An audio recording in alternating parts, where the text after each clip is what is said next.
Well, hello everyone, and welcome back to Bridging the Gap.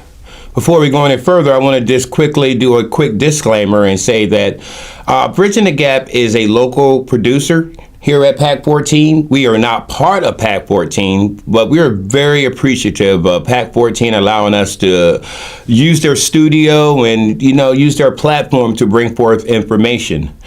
The information we bring forth is not one that's going to be biased in any way, shape, or form, but we want to make sure people understand what's going on, whether it's in our community, whether it's in the government, wherever it is. We want to bring forth information. For those that watch the show and you know me as for who I am, myself, I am a conservative. But when I am here on Bridging the Gap, I'm representing everybody. So that means that whoever the guests are very important people to me, to Bridging the Gap, and it should be to you. Whether they believe how I believe, whether they are, whatever. People are people, and we are very appreciative of everyone that comes on here and spends some time talking. The difference between misinformation or disinformation and pure information is whether or not we're ready to bridge the gap to talk to people that we may not normally agree with. So with all that in mind, we hope you enjoy the show. Once again, this is Bridging the Gap.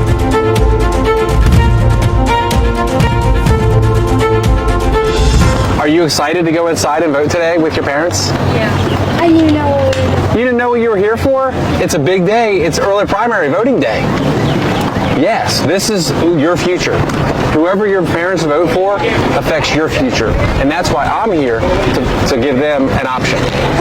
So, super cool. Thanks for coming along.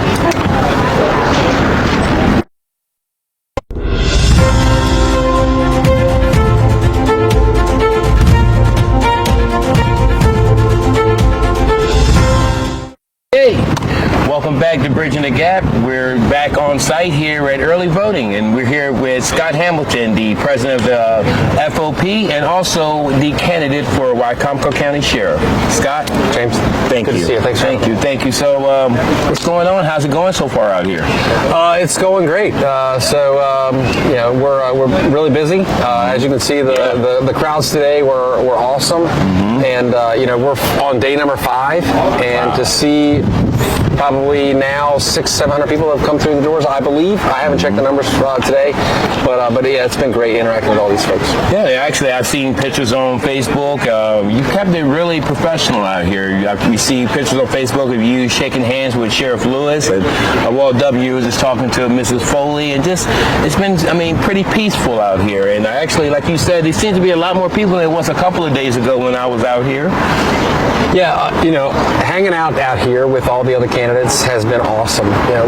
When the voters aren't here, we're all socializing, getting along.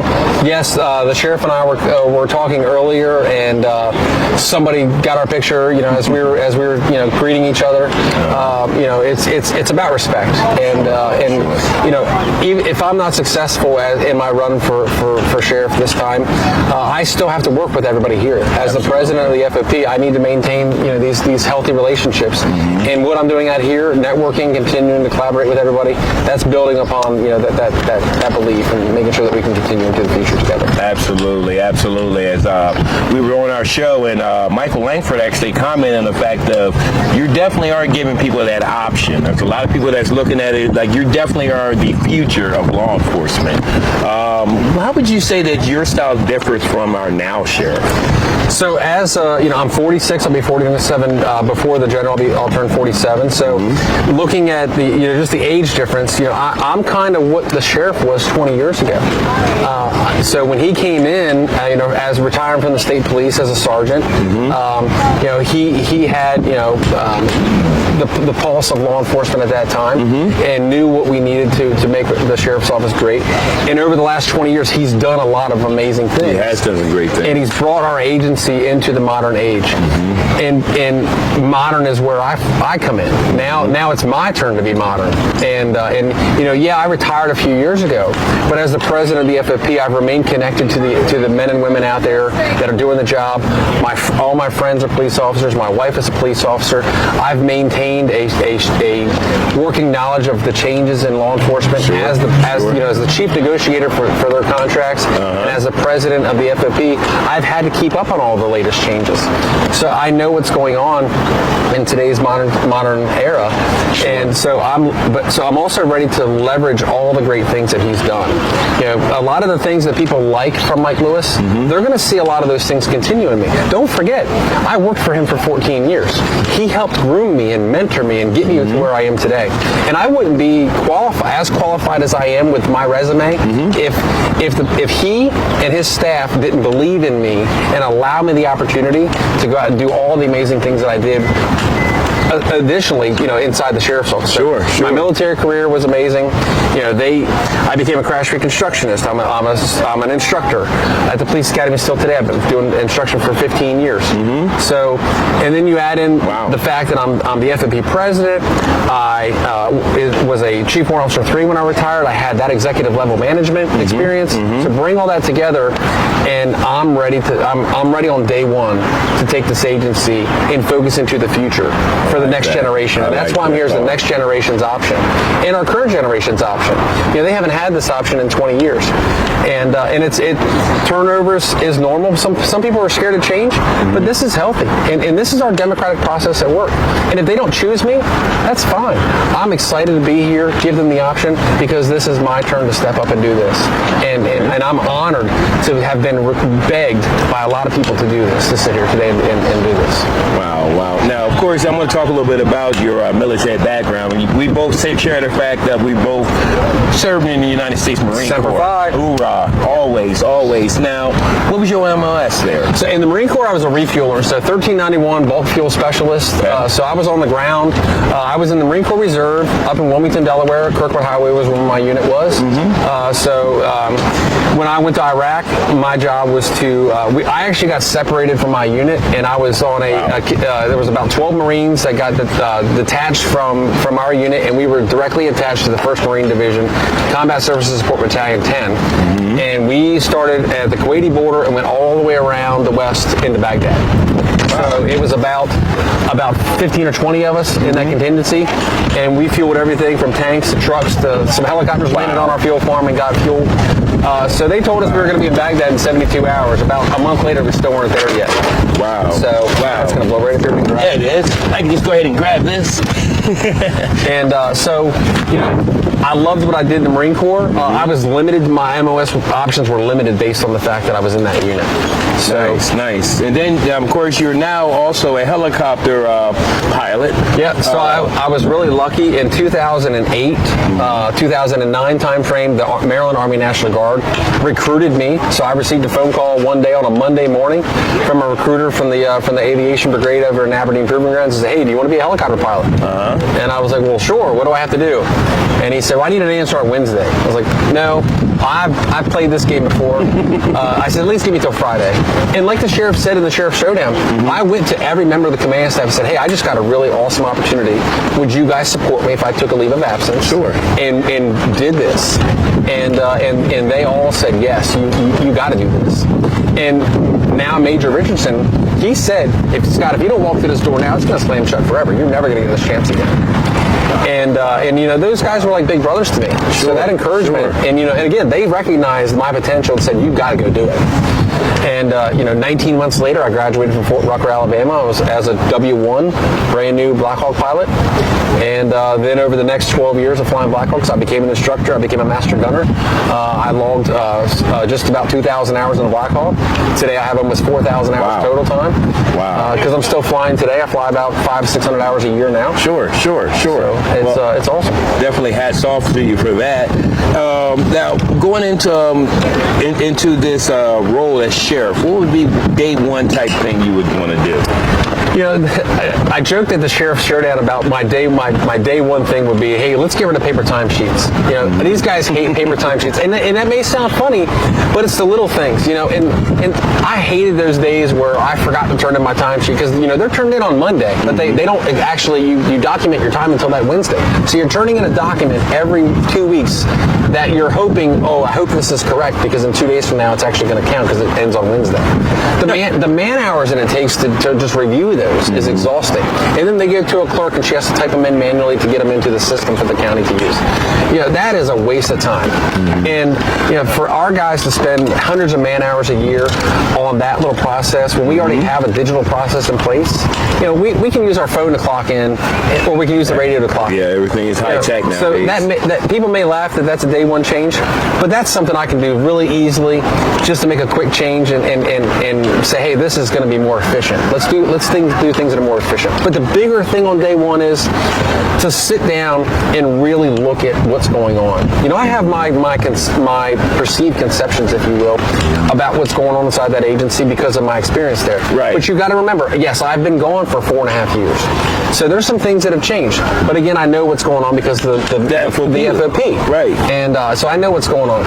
Okay. I know what some of the people are hoping to get changed. But I want to come in there and sit down and just take some time to really digest it and make sure that we're doing the things that we best they can. And the team that's there are a great group of individuals, and they're going to be there to help guide me and make sure that we're all working together towards a common goal. And that's the message I'm sending to everyone is public safety for everybody. That's fair and equal. Okay, thank you. Now, last before we close out, I want to talk about what's very important to the future, and that's the schools. SRO situation in schools. What would you do to try to make the schools more safer? It would be great if we had a deputy in every school to include private schools. We don't have that in place currently. Working towards that goal would be the ultimate goal. Have a police officer in every single school, because not only are they there to protect our students and our staff, but they're also there as an authoritarian or a father figure for some who don't have that at home. This is true. So I believe that re-engaging in our community and giving the young people a option to go talk to, or somebody to help coach them through some issues or mentor them through something if they need some advice, and they know that they can trust that police officer to help them accomplish whatever they're trying to get through without fear of retaliation or ridicule. Right. And that sets the scene for later on with the rise in juvenile crime that we're dealing with in our community right now. If we can put a police officer in front of them at an early age, maybe we can help what's going on down the line, because we've already established a relationship and a dialogue. And if we build on that, take those secure resource officers when they're not in school, during the summer, they can put them out in the community and continue that program, whether it's some sort of community interaction through programs in the community, church, youth sports, you name it. Keep them engaged with those kids in the summer, because we can't turn that person off and on at a convenience because the school year's over. Well, that makes sense. That's a great way to help build community trust and relationship. What I was going to say there, I like what you're saying. Even on the off time, maybe they got parks around. The county has parks and stuff. Yeah. If that officer is seen outside of the school building, they start knowing them. Kind of like the Andy Griffith mentality. You know that person, so they can be an information tank, not just an officer when things are going on, but somebody that they can learn from. Yeah, there's a lot of parks in our community. Boys and Girls Clubs, the YMCA, North Lake Park has a great program over there. Yeah, they do. Having those, because again, if you only have access to, if that's your mentor, if that's your confidant, and you take them away for 3 months during the summer, we're failing them. So we've got to do better. So in a lot of those deputies, some of them only work during the school year, and then they do have the summer off because of the program that they're in. But a lot of them, some of them maybe, hopefully, would want to say, I want to continue to work all year, and I want to continue to engage my young people and work with them in the community. And it's a different setting.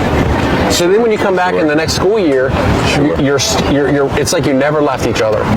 And to build on that for year after year after year, think about the ripple effect that's going to have in the community. True welfare, I'm thinking.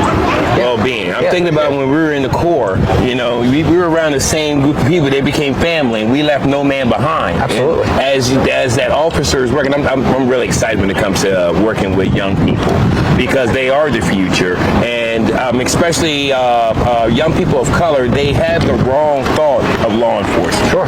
So if we can have someone that not follow them when they're in trouble, but just follow them as maybe someone that It's just another human to experience, to go through life together. Hard. You know, we're all people. I love that. You know, it doesn't have to be about our gender or our color or our creed or anything like that. It's all coming from the military, like you and I. You talk about the biggest diverse group of people. Light green, dark green. Yeah, that's it. Yeah, dark green Marine. You know, having that experience in the military and that diversity that I was exposed to, you don't get that anywhere else. No. You don't get that sitting in a college classroom. You don't get that in an elementary school setting. Right. The exposure that I had and that you had as a member of the United States military, that is the biggest diverse group of people in the world. And think about this. I crossed the Tigris River and the Euphrates River and drank chai with the Shiites and the Sunnis. I've been exposed to some different cultures. Yeah, so I would say so. And you know, it's so having those experiences to be able to come back and bring that to our community, because I know how important that is. It's going to open up some doors and break through those barriers.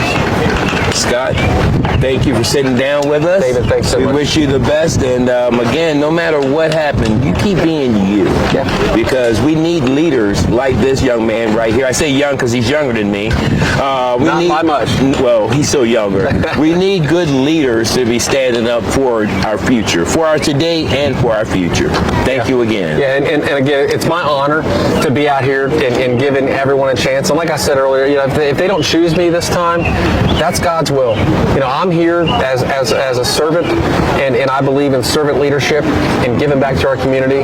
And there's no better way for me to continue to serve our community in this role right here, which I'm familiar with. And this is my alma mater. Mm-hmm. You know, if I'm correct, this county was founded, I believe, in 1867. Yeah, that's what the flag says, 1867. And there's been 42 sheriffs, and of those 42, none of them were a deputy first to become the sheriff. So this will be an historic event. If I become the sheriff, from what I believe, I think I'm correct when I looked at the data. I will be the very first sheriff to ever have been a sheriff's deputy first in Wycomico County. You're hearing it first here on Bridging the Gap. Thank you again. We're looking forward to see what happens in the near future. All right, thanks for taking the time. This is Bridging the Gap. Have a great one. Haters talk, let the rumors fly. I ain't got time to wonder why. The good Lord knows the man I am, and I'll die standing tall with a mic in my hand. You can kick rocks if you don't like how I talk. I'm gonna keep on talking and walk my walk. Ain't selling my soul for a seat at your table. I'm rough, I'm raw, I'm wild, I'm able. You can hate my fire, but you can't kill my spark. I'm a midnight flame burning through the dark. So kick them rocks if you don't like how I talk. I'm gonna keep on talking and walk my walk. You can kick rocks. You can kick rocks. You can kick rocks. I'm gonna keep on talking and walk my walk.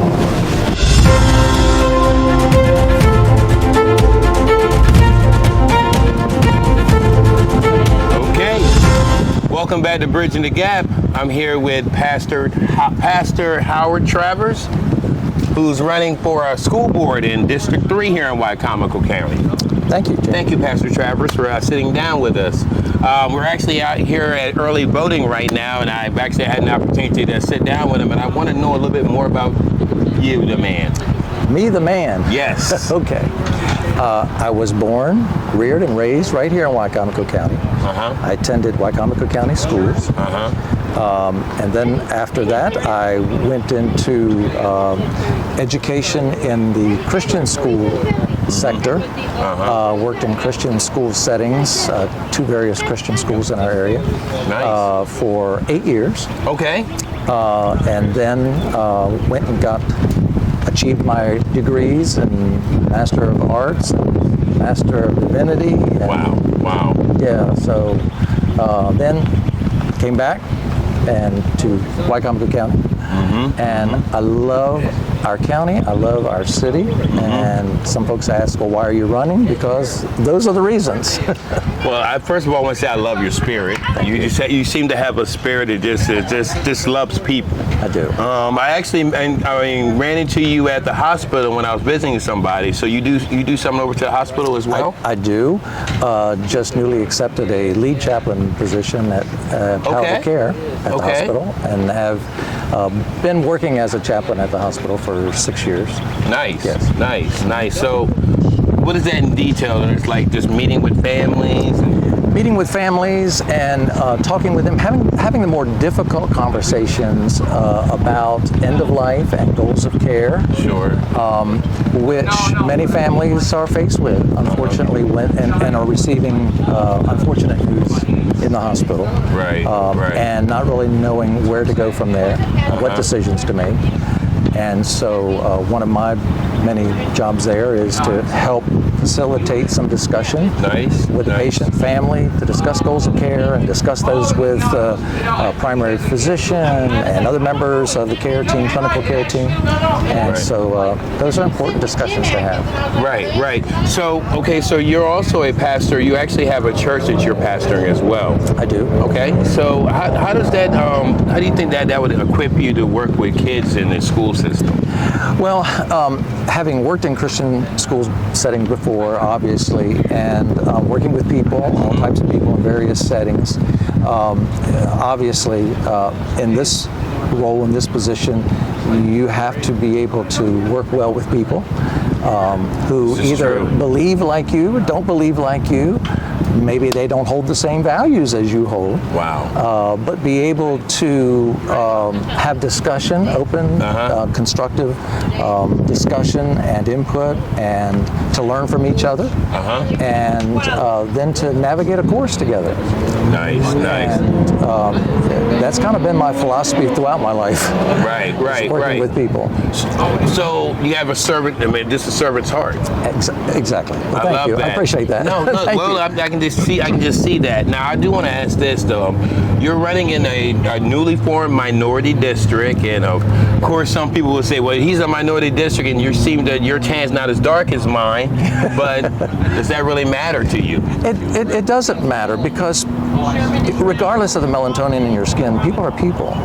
And True. If you cut us, we both bleed, and we bleed red. And so because of that, I'm not a person who sees color. I was an assistant or associate pastor in an all African American congregation for 8 years. Okay. And so I got to understand the culture a little better, and hopefully they got to understand me a little better. Sure. And we had one goal and one purpose, and that was, of course, to honor and worship God. Right. Who definitely doesn't see color. He definitely does not do that. And and I thank him for saying that, because when we think of minority, I've talked to others that is running for different seats in the minority district. It seems to be separated between white and black. And really, like a lot of times, minority is a mindset. Exactly. It's a mindset. Now, you deal with conflict, because end of life and dealing with things like that as a chaplain, that's a serious matter. Right. And then as a pastor, so now if you do the same thing on a school board, will you be able to juggle all that together? I believe so, yes. And it's definitely a time commitment, and of course I want to give myself to that, and I want to give myself to the people that I serve within my district. Right. As I've been door to door and talking with people, I've said to them, tell me your story. I want to hear. You have school-age children in the public school system in Wycomico County. I want to hear your story. Right. I want to hear your successes. I want to hear your frustrations. Right. I want to hear what do you think we can change? What needs to change? And resoundingly, I hear a lot of frustration, and people feeling not heard.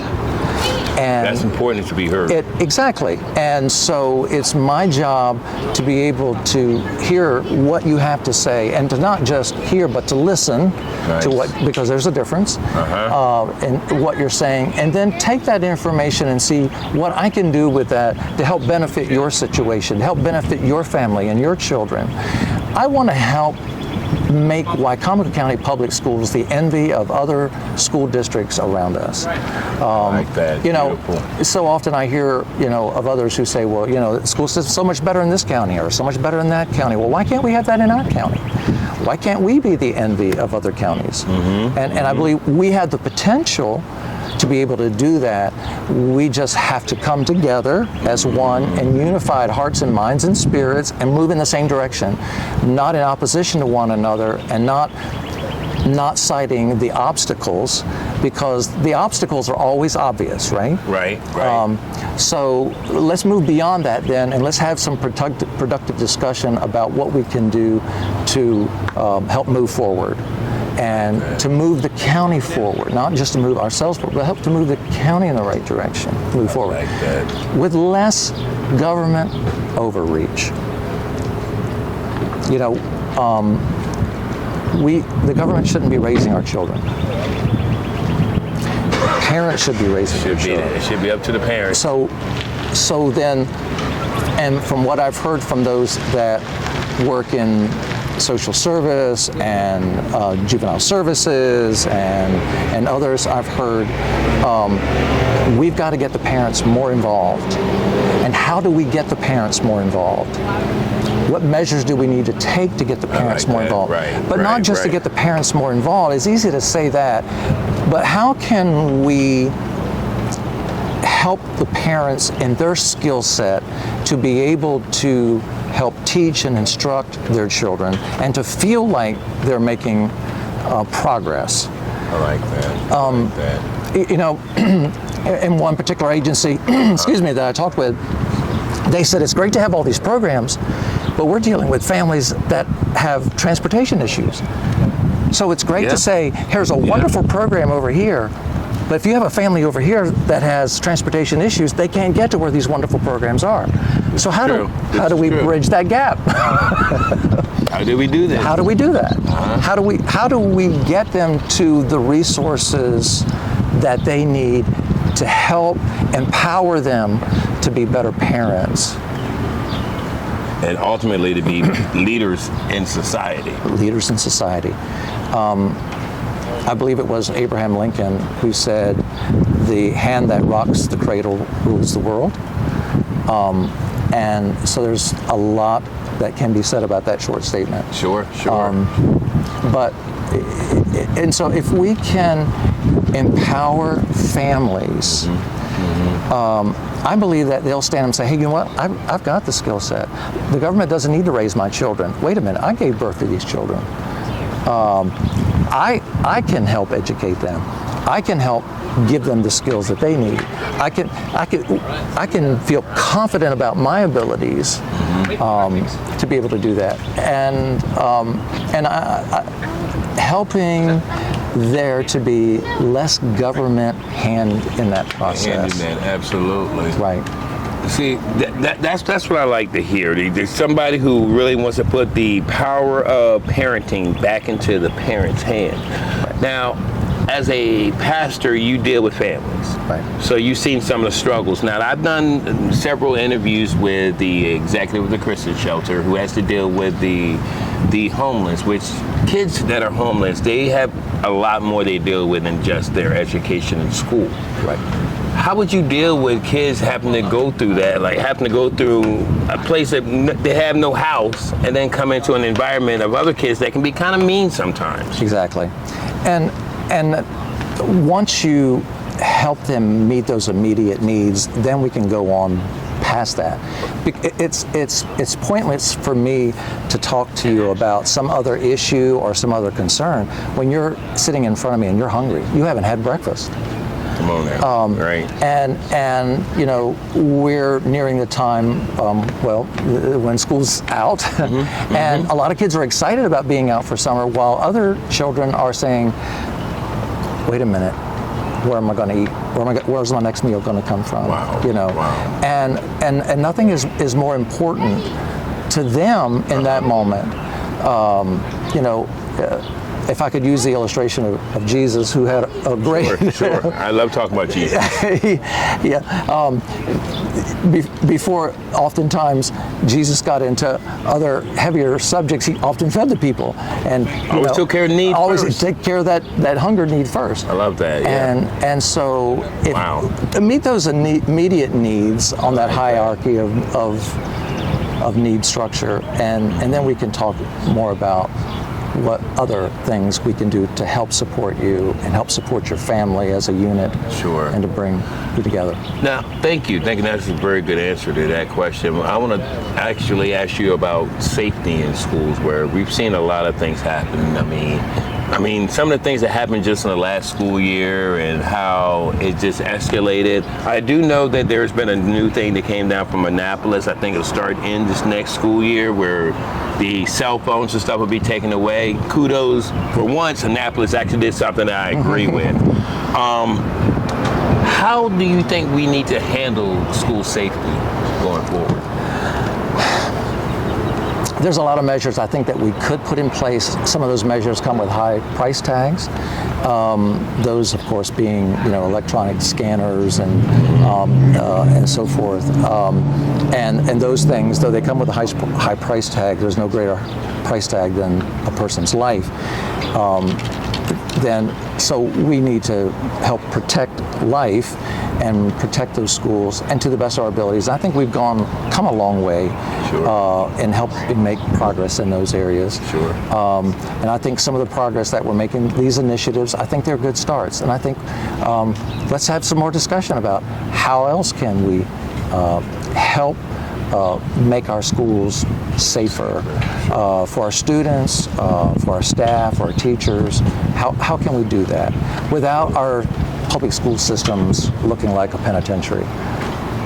Well, and thank you.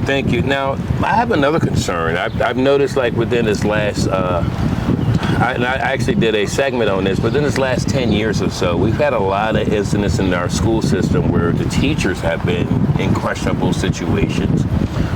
Actually, there has been more recently one person that actually had been reprimanded back in 2016 when we had been in a questionable area picking up a prostitute, and under Maryland State Police records, and then somehow was back in the school system, and then something happened this year.